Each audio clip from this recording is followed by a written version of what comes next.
नमस्कार, मैं हूं प्राज्वल गौतम और आप देख रहे हैं साम टीवी। वैसे तो आपको पता ही है कि छाती पीटने का कार्यक्रम इन पिछले एक हफ्ते से चल रहा है गोदी एंकर, गोदी पत्रकारों का और गोदी मीडिया का।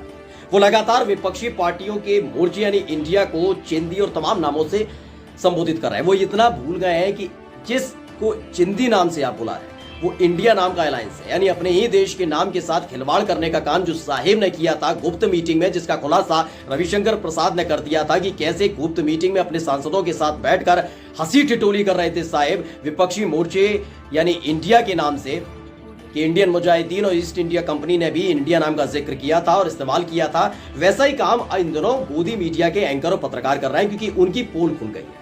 लेकिन सबसे बुरी खबर जो निकलकर सामने आ रही है वो ये कि जो पिछले एक हफ्ते से इनकी धुलाई चल रही थी वो धुलाई अब भी लगातार जारी है। लेकिन बात सिर्फ आज गोदी मीडिया की नहीं होगी, बात होगी उन कमल छाप नेताओं की जिनकी बोलती अब बंद हो चुकी है, क्योंकि इनके लाडलों की जुबान पर लगाम लगाने का काम विपक्षी पार्टियों ने कर दिया है। पूरा इलाज किया है तसल्ली के साथ। आज हम आपको एक एक वीडियो दिखाने जा रहे हैं। आपको दिखाएंगे कि कैसे कमल छाप पार्टी के एक वाचाल नेता जो बड़ा इतिहास इतिहास इतिहास इतिहास चल रहा है, 2 सेकंड के अंदर उनकी बोलती बंद हो, वो दाएं बाएं इधर उधर देखने लगे। ये महिला आरक्षण विधेयक पर किस तरीके से हल्ला मचा रहे हैं, पीठ थपथपाने का काम भारतीय जनता पार्टी के तमाम नेता कर रहे हैं, साहिब कर रहे हैं, साहिब को श्रेय दिया जा रहा है। लेकिन इन सब के बीच महिलाओं को लेकर इन्हीं की पार्टी की सोच कैसी रही है, आज मैं आपको तफसील से दिखाने जा रहा हूं। सबसे पहले एक वीडियो दिखा रहा हूं, उसके बाद बताएंगे कि क्या हुआ है। वीडियो देखिए। क्या कह रहे हैं? अरे महिला के अलावा बताइए, सोनिया गांधी जी के अलावा कौन प्रेसिडेंट बना है? तुमने कितनी महिला कितना प्रेसिडेंट बना बताइए ना सही। बता रहे हैं सरोजनी नायडू हमारी अरे कौन प्रेसिडेंट बना? अभी यार पुरानी बात मत कीजिए, आज की बात कीजिए। आज की पुरानी बात मत क्यों? आप पुरानी बात मत कीजिए। छत भी मेरी, पट भी मेरी। बात कर रहे हैं अपने कितने बना समाप्त करने की बात कीजिए। अरे ये तो पार्टी समाप्त करने के लिए गांधी जी ने कहा था खत्म कर दो इस पार्टी को। पहले बोल रहे थे कि सोनिया गांधी के अलावा बताओ, अब सोनिया गांधी के अलावा बता दिया तो पुराना मत बताओ, नया मत बताओ। दरअसल वैभव वालिया है, ये कांग्रेस पार्टी के ये प्रवक्ता हैं और इनके सामने भारतीय जनता पार्टी के प्रवक्ता खड़े हुए थे। आपने अनुराग भदौरिया भी देखे होंगे, समाजवादी पार्टी के प्रवक्ता, इंडिया टीवी पर कार्यक्रम चल रहा था। ये पूरा का पूरा जो कार्यक्रम चल रहा था महिला विधेयक को लेकर चल रहा था। महिला विरोधी घोषित करने में भारतीय जनता पार्टी के प्रवक्ता और नेता जुटे हुए हैं कि कैसे कांग्रेस पार्टी महिला विरोधी रही है। साबित नहीं कर पाई अब तक, लेकिन करने की कोशिश की जा रही है। दरअसल इसी बीच इस पूरे प्रोग्राम में घुमाने की कोशिश की गई। ये इसमें घुमाने की ये कोशिश की गई कि ये कैसा सम्मान करते हैं कांग्रेस पार्टी वाले कि सोनिया गांधी के अलावा किसी एक शख्स को अब तक अध्यक्ष नहीं बना पाए। इसी को लेकर डिबेट शुरू हुई थी। इस पर वैभव वालिया आए, उन्होंने सीधे तौर पर सवाल कर लिया कि आप बताइए कि भारतीय जनता पार्टी ने अब तक कितनी अपनी पार्टी के अध्यक्ष हैं ऐसी जो महिला बनाई, एक महिला का नाम बताइए। इस पर इस तरीके से बौखला गए थे कि भारतीय जनता पार्टी के प्रवक्ता तो कहने लगे कि सोनिया गांधी का नाम छोड़कर बताइए कि कांग्रेस पार्टी की कोई महिला अध्यक्ष रही। जवाब सुन लीजिए, उसके बाद आपको पूरे तफसील के साथ इनके कैसे धागे छील के रख दिए और कैसे गुर्दे छीले वो दिखाते हैं। सुनिए। हमारी पार्टी, आपको ऐसा लगता है कि पॉलिटिकल फायदा, अगर भाजपा को ये लगता है कि ये बिल लाके उन्हें पॉलिटिकल फायदा होता है, हम फिर स्वागत करते हैं। आप ये बिल लेके आइए। देश की जनता भी जानती है कौन महिलाओं के साथ खड़ा रहा है, किसने महिला आरक्षण विधेयक की आज तक पैरवी की है, किसने देश को पहला महिला राष्ट्रपति दिया, किसने इसी सदन के पहले अध्यक्ष महिला की पैरवी करी। इनकी पार्टी का आज तक महिला अध्यक्ष नहीं बना। सोनिया गांधी के अलावा कौन है? आप बताइए क्या कह रहे हैं? क्या कह रहे हैं? अरे महिला के अलावा बताइए, सोनिया गांधी जी के अलावा कौन प्रेसिडेंट बना है? तुमने कितनी महिला कितना प्रेसिडेंट बना बताइए ना सही। बता रहे हैं सरोजनी नायडू हमारी अरे कौन प्रेसिडेंट बना? अभी यार पुरानी बात मत कीजिए, आज की बात कीजिए। आज की पुरानी बात मत क्यों? आप पुरानी बात मत कीजिए। छत भी मेरी, पट भी मेरी। बात कर रहे हैं अपने कितने बना समाप्त करने की बात कीजिए।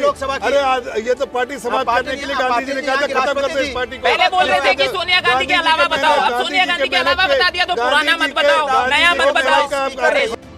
तो वैभव वालिया ने बताया कि आप सोनिया गांधी के अलावा नाम सुनना चाहते हैं कि सोनिया गांधी राष्ट्रीय अध्यक्ष रही कांग्रेस पार्टी की, तो उन्होंने बताया कि सरोजनी नायडू भी रही। सरोजनी नायडू भी कांग्रेस की राष्ट्रीय अध्यक्ष रही हैं, वो भी महिला। इस पर भारतीय जनता पार्टी के जो नेता हैं वो पगले झांकने लग गए। वो बात अलग है कि गोदी एंकर की पूरी जिम्मेदारी बनती है कि कैसे भी करके उनको बचाना। तो उधर से जैसे ही आवाज आई कि पुरानी बातें छोड़िए, तो गोदी एंकर भी कहने लगे पुरानी बातें छोड़िए। लेकिन कांग्रेस के प्रवक्ता ने घेर लिया कि आपने कहा था एक बताइए, अब ये पुरानी नई क्या होता है, इधर और उधर क्या होता है। जो है तो है वो ये है कि आपने आज तक अपनी पार्टी में एक भी राष्ट्रीय अध्यक्ष नहीं बनाया। एक महिला कोई राष्ट्रीय अध्यक्ष भारतीय जनता पार्टी के इतिहास में नहीं रही ये महिलाओं की सम्मान का जिक्र करते। इनके सांसदों पर कैसे कैसे आरोप लगते रहे। उन्नाव के पास जो विधायक थे भारतीय जनता पार्टी के, उनकी हरकतें तो देखी ही थी। कुलदीप सिंह सेंगर, तमाम नेता हैं जिन पर इस तरह के आरोप लगते रहे, लेकिन ये बचते हुए नजर आते हैं। इतिहास तो आरएसएस का भी रहा दोस्तों। आरएसएस ने भी आज तक अपने संगठन में कभी महिलाओं को आगे बढ़ने नहीं दिया। ये महिला सम्मान की बात करते हैं, ये बार बार राष्ट्रवाद, महिला सम्मान का जो जिक्र करते हैं ना, ये फर्जी है और कुछ नहीं। आप बार बार उस पार्टी से पूछ रहे हैं जो महिला आरक्षण विधेयक लेकर आई। कांग्रेस पार्टी यानी यूपीए जब सत्ता में हुआ करती थी तो ये महिला आरक्षण विधेयक वही पार्टी लेकर आई थी। वो पता लगे क्योंकि जब सत्ता चली गई तो इसे कूड़ेदान में डालने का काम है, शब्द का इस्तेमाल कर रहा हूं, कूड़ेदान में डालने का, रद्दी समझ के एक साइड कर दिया था 9.5 बरस। लेकिन ये जानते हैं अब इनके पास कुछ नहीं बचा। इन्हें पूरा भरोसा या तो इनपुट मिल चुका है कि राम मंदिर का शिलान्यास करने के बाद अगर उसके दरवाजे आम दर्शकों के लिए, आम भक्तों के लिए, आम श्रद्धालुओं के लिए खोल भी दिए जाएंगे 2024 के चुनाव से ठीक पहले, तो भी उतना बड़ा व्यापक स्तर पर असर नहीं पड़ने वाला कि दोबारा से ये सत्ता में आ जाए। इसलिए अभी कई तरह के हथकंडे आजमा रहे हैं। वही हिंदू मुस्लिम वाला खेल किया जा रहा है। सेकंड जो है, ये महिलाओं का जिक्र करते नजर आते हैं। इन्हें अब मुस्लिम महिलाओं की सबसे ज्यादा जरूरत है, इसलिए यूसीसी का जिक्र किया था। आपको याद होगा कि अमेरिका के दौरे पर थे और सबसे पहले भोपाल पहुंचकर यूसीसी का जिक्र किया था। यूसीसी के बारे में किसी भी कमल छाप नेता को यह नहीं पता कि यूसीसी में क्या प्रावधान किया जा रहा है। बस यूसीसी की छेड़ कर आ गए थे चिंता, जिससे इस पर बहस चले और लोगों को लगे कि दूसरे समुदाय के खिलाफ अब कुछ ऐसा होने जा रहा है जिसके चलते एक बार फिर से कमल छापों की पार्टी को चुन लिया जाए। लेकिन हुआ कुछ नहीं है दोस्तों, यूसीसी के बारे में कुछ पता नहीं। वही 3 तलाक से आजादी दिलाने के नाम पर लगातार मुस्लिम महिलाओं के सामने गिड़गिड़ाने का काम किया जा रहा है। अब आया महिला आरक्षण विधेयक, जिसका जिक्र सबसे पहले कांग्रेस पार्टी या यूपीए ने किया था। हम तमाम दलों की बात करेंगे, केवल कांग्रेस की बात नहीं करेंगे। तमाम दलों ने किया था। कांग्रेस उसमें, चूंकि जैसे भारतीय जनता पार्टी एनडीए में सबसे बड़ी पार्टी है, वैसी कांग्रेस सबसे बड़ी पार्टी थी और कांग्रेस ने भी दिल खोल के कहा था कि जी बिल्कुल ये विधेयक आना चाहिए। तमाम दलों ने इसके एक सुर में हिमायत की थी कि यह होना चाहिए, समर्थन किया था। लेकिन जैसे ही सत्ता बदली उसके बाद अब तक साहिब को याद क्यों नहीं आया? उसकी वजह इस पूरी डिबेट ने खुलकर दी। एक बार फिर से इस डिबेट को देखिए। हमारी पार्टी, आपको ऐसा लगता है कि पॉलिटिकल फायदा, अगर भाजपा को ये लगता है कि ये बिल लाके उन्हें पॉलिटिकल फायदा होता है, हम फिर स्वागत करते हैं। आप ये बिल लेके आइए।